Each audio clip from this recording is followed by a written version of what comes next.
الحمدللہ نمبر 1 سورۃ اعراف کی آیت نمبر 146 اعوذ باللہ من الشیطان الرجیم بسم اللہ الرحمن الرحیم ولما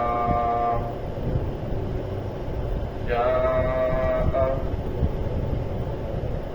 موسى لميقاتنا وكلمه ربه قال رب أرني أنظر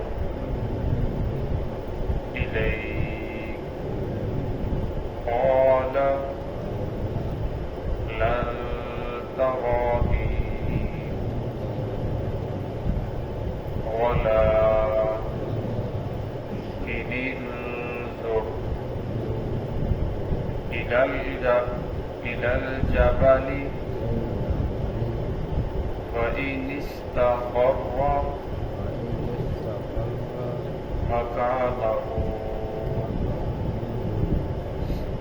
فسوف تراني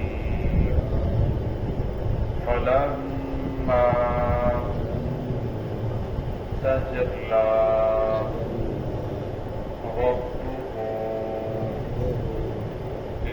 للجبل جعله دكا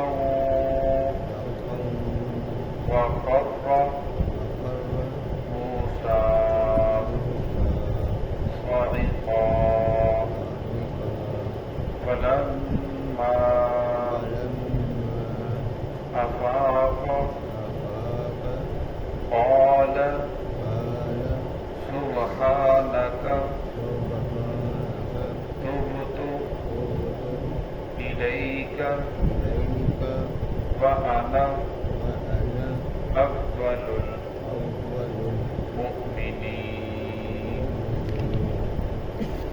بسم الله الرحمن الرحيم ولما جاء موسى لميقاتنا وكلمه ربه قال رب أرني أنظر إليك قال لن تراني ولكن انظر إلى الجبل فإن استقر مكانه فسوف تراني فلما تجلى ربه للجبل جعله دكا وخر موسى صعقا فلما أفاق قال سبحانك تبت إليك وأنا أول المؤمنين. ولما جاء موسى لميقاتنا اور جب آئے موسیٰ علیہ السلام ہمارے وعدے کے وقت وکلمہ ربہ اور کلام کیا اس نے اپنے رب کے ساتھ. قال اللہ رب نے فرمایا موسیٰ علیہ السلام کہنے لگے رب ارنی انظر الیک اے میرے رب میں آپ کا دیدار کرنا چاہتا ہوں آپ مجھے اپنا دیدار کرائیں. انظر الیک میں آپ کو دیکھنا چاہتا ہوں. قال اللہ رب نے فرمایا لن ترانی آپ ہرگز مجھے دیکھ نہیں سکتے ولکن انظر لیکن آپ دیکھیں الی الجبل اس پہاڑ کی طرف فإن استقر مکانہ بس اگر وہ ٹھہرا رہا اپنی جگہ کے اوپر فسوف ترانی تو پھر قریب ہے کہ تو مجھے دیکھ لے. فلما تجلی ربہ جب تجلی ڈالی اس کے رب نے پہاڑ کے اوپر جعلہ دکا تو پہاڑ ریزہ ریزہ ہو گیا. وخر موسیٰ صعقا اور موسیٰ علیہ السلام بے ہوش ہو کر گر پڑے. فلما افاقا جب موسیٰ علیہ السلام کو افاقہ ہوا ہوش آیا قال کہنے لگے سبحانک آپ کی ذات پاک ہے توبۃ الیک میں آپ کی طرف رجوع کرتا ہوں توبہ کرتا ہوں. وانا اول المؤمنین اور میں ہی سب سے پہلے ایمان لانے والوں میں سے ہوں فرما برداروں میں سے ہوں. یہاں اللہ رب العزت نے موسیٰ علیہ السلام کا تذکرہ فرمایا۔ موسیٰ علیہ السلام جب اللہ رب العزت کی ذات سے ہم کلام ہوتے تو کوہ طور پر جاتے تھے، تو جب کوہ طور پر جاتے اللہ رب العزت سے باتیں کرتے، اللہ رب العزت حکم دیتے کہ یہ فلاں حکم ہے، یہ فلاں احکامات ہیں، تو اللہ رب العزت سے جب باتیں کرتے تو باتوں کے اندر بڑا مزہ آتا۔ سوال کرتے الہ العالمین تیری باتوں میں اتنا مزہ ہے، تیرے دیدار میں کتنا مزہ ہوگا، اے اللہ میں تیرا دیدار کرنا چاہتا ہوں، تجھے دیکھنا چاہتا ہوں۔ تو اللہ رب فرمایا اے موسیٰ کیا آپ مجھے ہرگز نہیں دیکھ سکتے؟ قال لن ترانی، موسیٰ علیہ السلام نے پھر فرمایا نہیں الہی میں تو آپ کو دیکھنا چاہتا ہوں۔ جب موسیٰ علیہ السلام کو اللہ رب العزت نے یہ اصرار دیکھا تو اللہ رب فرمایا اے موسیٰ اچھا اب میں اس پہاڑ کے اوپر طور کے اوپر موسیٰ علیہ السلام کھڑے تھے، سامنے ایک وادی ہے، پھر اس سے آگے ایک پہاڑ ہے جسے پہاڑ زبیر کے نام سے یاد کیا جاتا تھا، بہت بلند پہاڑ تھا، طور سے بھی اوپر تھا۔ تو فرمایا اس کی چوٹی کی طرف دیکھ، اس کے اوپر میں اپنی تجلی ڈالتا ہوں، اگر یہ پہاڑ اپنی جگہ کے برقرار رہا تو فرمایا پھر تو بھی میرا دیدار کر سکے گا، اگر پہاڑ یہ میری نور کی تجلی برداشت نہ کر سکا تو موسیٰ پھر آپ کے لیے آپ کی آنکھوں کا مجھے دیکھنا یہ مشکل ہے۔ تو موسیٰ علیہ السلام نے کہا بالکل ٹھیک ہے۔ اب موسیٰ علیہ السلام طور پر کھڑے ہیں تو اللہ رب العزت کی ذات نے اس پہاڑ کے اوپر تجلی ڈالی، تب پہاڑ ریزہ ریزہ ہو گیا، موسیٰ علیہ السلام بے ہوش ہو کر گر پڑے۔ اب علماء نے یہاں لکھا ہے کہ نور کی تجلی نہیں بلکہ نور کا ایک عکس تھا، اگر پورے نور کی تجلی ڈالی جاتی تو ساری زمین تباہ و برباد ہو جاتی، یہ زمین ریزہ ریزہ ہو جاتی، برداشت نہ کر سکتی۔ اللہ رب العزت نے ایک عکس جو چھگلی ہے اس کے پوٹے کی بقدر اس کے اوپر عکس ڈالا، وہ پہاڑ ریزہ ریزہ ہو گیا، وہ برداشت نہ کر سکا۔ اس آیت کو لے کر بعض لوگ یہ اعتراض کرتے ہیں کہ اللہ رب العزت کا انسان دیدار نہیں کر سکتا، کیا جنت میں بھی انسان کو اللہ رب العزت کی ذات کا دیدار نہیں ہوگا؟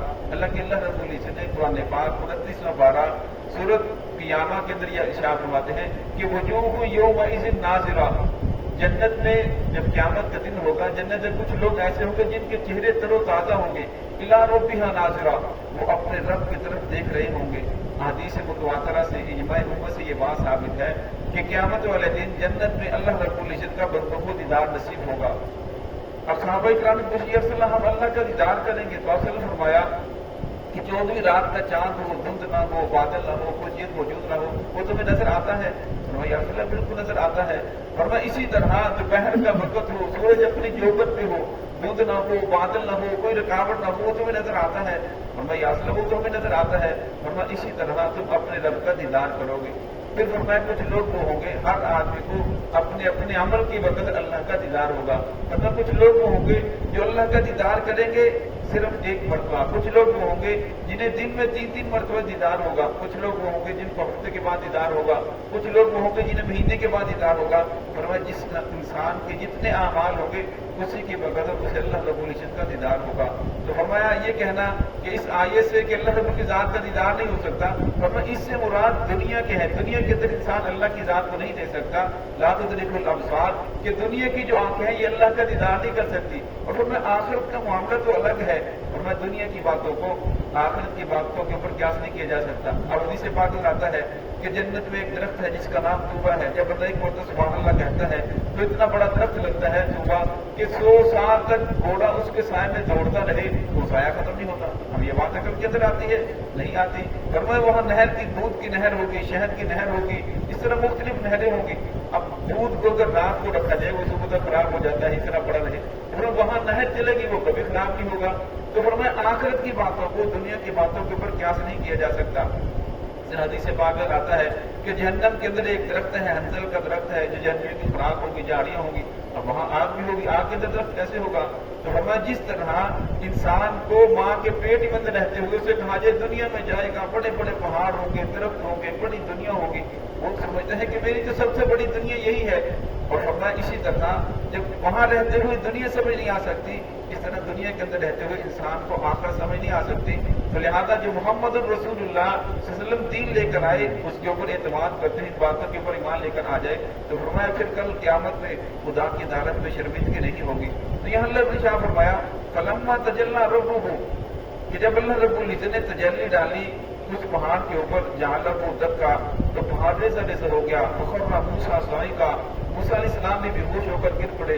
فلما افاقہ، جب موسیٰ علیہ السلام کو افاقہ ہوا، وہ بے ہوشی ختم ہوئی، ہوش آیا، قال